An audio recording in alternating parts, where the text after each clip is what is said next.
మన ప్రభువును రక్షకుడు నేను యేసుక్రీస్తు చేసిన నామములో కూడి వచ్చిన మీ అందరికీ బిడ్డలారా, మీ అందరికీ వందనాలు యేసుకు స్తోత్రాలు. ఈ సమయంలో ఒక రిఫరెన్స్ చదువుకొని మనం వాక్యం నేర్చుకుందాం. 105వ కీర్తన 39వ వచనం నేను చదువుతున్నాను, ఏకీభవించండి. వారికి చాటుగా నుండుటకై ఆయన మేఘమును కల్పించును, రాత్రి వెలుగుచుటకై అగ్నిని కలగచేసును. నిశ్చయంగా మరి ఈ మాటల ద్వారా ప్రభు మనతో మాట్లాడి ఆయన మహిమ పొందును గాక. ఆమేన్. ఇక్కడ చదువుకున్న లేఖన భాగంలో వారికి చాటుగా నుండుటకై ఆయన మేఘమును కల్పించును, రాత్రి వెలిగించుటకై అగ్నిని కలగచేసునని 105వ కీర్తన 39వ వచనంలో మనం చదువుకున్నాం. ఇశ్రాయేలు ప్రజలు 40 సంవత్సరాలు అరణ్యములో ప్రయాణం చేస్తూ ఉన్నారు. 40 సంవత్సరాలు అరణ్యంలో ప్రయాణం చేస్తున్నారు. ఐగుప్తు నుంచి బయటకు వచ్చి పాలు తేనెలు ప్రవహించే దేశానికి రావటానికి ప్రభు వారిని అరణ్యములో నడిపిస్తూ తీసుకుని వస్తున్నారు. ఆ క్రమంలో మరి అరణ్యంలో రాత్రిపూట ఎక్కడ మరి చీకటిగా ఉంటది కాబట్టి వారికి వెలుగు కోసం దేవుడు అగ్నిస్తంభం ఉంచాడు. పగలు ఎండ విపరీతంగా ఉంటుంది కనుక పగలు మేఘస్తంభంగా వారికి ఉంచాడు. ఇప్పుడు రాత్రి ఏమో అగ్నిస్తంభము, పగలు మేఘస్తంభము. చూడండి, నేను ఇక్కడ ఈ వాక్యం నుంచి నేను మీకు తెలియచాలనుకున్న మాటలు ఏం మాటలంటే, వాళ్ళు ప్రయాణం చేసేది అరణ్య మార్గమే, కానీ అరణ్యంలో కూడా మనం ఆరాధిస్తున్న జీవం గల దేవుడు ఆదుకున్నాడు ఆనాడు ఇశ్రాయేలు ప్రజలని. నిజమే, ఒక మేఘస్తంభం లేక ఒక అగ్నిస్తంభమే కాదు, ఇంకా వాళ్ళ 40 సంవత్సరాల ప్రయాణ జీవితంలో ఆ ప్రయాణంలో వారికి జీవం గల దేవుడు ఎన్నో మేలు చేశాడు. దాహం వేస్తా ఉంటే వారికి నీరిచ్చారు, ఇంకా వారికి పూరెల్నిచ్చారు, వారికి వేసుకున్న బట్టలు చినిగిపోలేదు, వాళ్ళకున్న కాళ్ళ చెప్పులు అరిగిపోలేదు, వాళ్ళ కాళ్ళు వాయలేదు. చూడండి, జీవంగల దేవుడు వారికి ఎంతగా మేలు చేశాడు. వాళ్ళు పేరుకు మాత్రం అరణ్యంలో ఉన్నారని, కానీ దేవుడు వారికి తోడుగా ఉన్నాడు.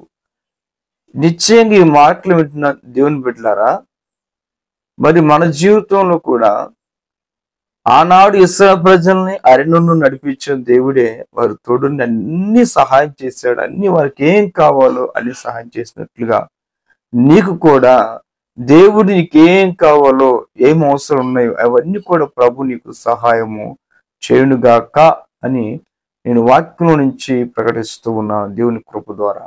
హల్లెలూయా. నిశ్చయంగా అగ్నిస్తంభం వారికి వెలుగునిచ్చింది, మేఘస్తంభం వారికి చల్లటి నీడనిచ్చింది.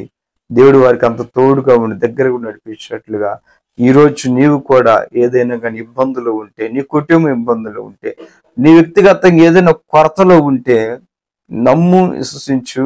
ఆనాడు ఇశ్రాయేలు ప్రజలను 40 సంవత్సరాలు నడిపించిన జీవం గల దేవుడే ఈరోజు ఈ వాక్యం వింటుండగా నీ కుటుంబంలో అక్కరలు తీర్చును గాక, నీ వ్యక్తిగత అక్కరలు తీర్చును గాక. నీకు ఏదైనా సమస్యల మధ్యలో ఉంటే నిశ్చయంగా నా దేవుడు ఆ సమస్య నుంచి మీకు గొప్ప విడుదల ఇచ్చును గాక. ఇంకా నీకు ఏదైనా కొదువ కొరత ఉంటే వాటన్నిటిని నా ప్రభు మీకు సహాయం చేయను గాక. నిశ్చయంగా నమ్మండి, విశ్వసించండి. మన ప్రభు ఎవరంటే అడిగిన దానికంటే అధికంగా ఇచ్చేవారు యేసుక్రీస్తు ప్రభులు వారు.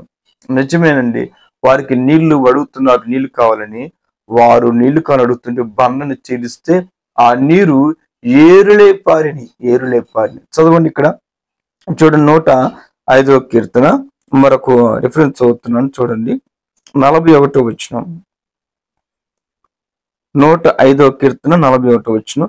బండను చీల్చగా నీళ్లు ఉబికి వచ్చును, ఎడారిలో అవి ఏరులై పారిని. చూసారా, బండని క్రీస్తు ప్రభులు వారు ఇలా చీలిస్తే నీరు ఏరులై పారిని అంటే ఎడారిలో. ఎంత గొప్ప దేవుడు అండి. నిజం నమ్మండి. దేవుడు మీకోసం మరి ఆనాడు ఇశ్రాయేలు ప్రజలకి బండలు చేస్తుంటే నీకు కూడా ఏదో ఒక బండలో వచ్చి మరి క్రీస్తు ప్రభు బండకు సాదృశ్యము నిత్యంగా నా ప్రభు మీకు సహాయం చేయను గాక, ఒక గొప్ప సహాయం ప్రభు చేయను గాక అని నేను జీవంగల దేవుని పేరట ఆజ్ఞాపిస్తూ ఉన్నాను. మరి నిశ్చయంగా నమ్మండి, విశ్వసించండి. మీ కుటుంబాలు నా ప్రభు కార్యాలు జరిగించును గాక, నీ వ్యక్తిగత జీవితంలో నా ప్రభు కార్యాలు జరిగించును గాక. ఆనాడు ఇశ్రాయేలు ప్రజలకు మేఘస్తంభాన్ని అగ్నిస్తంభాన్ని ఇచ్చిన దేవుడే, బండను చీల్చి నీటిని ఇచ్చిన దేవుడే ఇంకా మన మధ్య సజీవుడిగా ఉన్నాడు, సంచరిస్తూ ఉన్నాడు.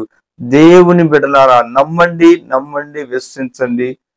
మీ కుటుంబంలో మీ వ్యక్తిగత జీవితాల్లో గొప్ప కార్యాలు ప్రభు జరిగించి ఆయన మాత్రం మహిమ పొందును గాక. హల్లెలూయా. దేవునికి స్తోత్రం కలుగును గాక. మరి దేవుడు మన జీవంగల దేవుడు ఎవరు తెలుసా? అరణ్యములో కూడా ఆదుకున్న దేవుడు. అరణ్యములో కూడా ఆదుకున్న దేవుడు ఈనాడు కూడా నిన్ను కూడా ఆదుకున్నుగాక. నిశ్చయంగా యేసు నామములో నిన్ను కూడా ఆనాడు ప్రజలను ఆదుకున్నట్లుగా ఈ రోజు నిన్ను కూడా నా దేవుడు ఆదుకున్నుగాక. నిశ్చయంగా ఆదుకున్నుగాక. నిశ్చయం నిన్ను ఆదుకుంటాడు. ధైర్యంగా ఉండు. ఆనాడు వారి 4 సంవత్సరాలు అరణ్యంలో ఆదుకున్నట్లుగా నిన్ను కూడా దేవుడు ఆదుకుంటాడు. దేవుడి మాటలు దీవించి ఆశీర్వదించును గాక. ఆమేన్. దేవునికి మహిమ కలుగును గాక. ఆమేన్, ఆమేన్, ఆమేన్. ప్రార్థన చేసుకుందాం. మహాగణ్య తండ్రి, నీకు వందనాలు తండ్రి, స్తోత్రాలు. ఈ సమయంలో తండ్రి బిడ్డల వాక్యం ఉన్నారు, వెన్న వాక్యంలో బిడ్డల జీవితాల్లో భద్రపరిచి ఫలింపజేసి మీరు మహిమ పొందండి. అరణ్యములు ఇశ్రాయేలు ప్రజలను ఆదుకున్న దేవుడా, నిశ్చయంగా అయ్యా మా ప్రియులందరినీ మీరు ఆదుకొని మీరే మహిమ ఘనత ప్రభావాలు పొందమని అయ్యా బిడ్డలకు వ్యతిరేకంగా పనిచేస్తున్న ప్రత్యేక నిర్వీర్యం చేసి మీరు ఘనత మహిమ ప్రభావాలు పొందమని నా యేసు ప్రార్థించి పొంది ఉన్నాము అక్కడ తండ్రి. ఆమె మా మొదలు సంచించి భయపోతాం. యేసు ప్రార్థించి పొంది ఉన్నాం అక్కడ తండ్రి. ఆమె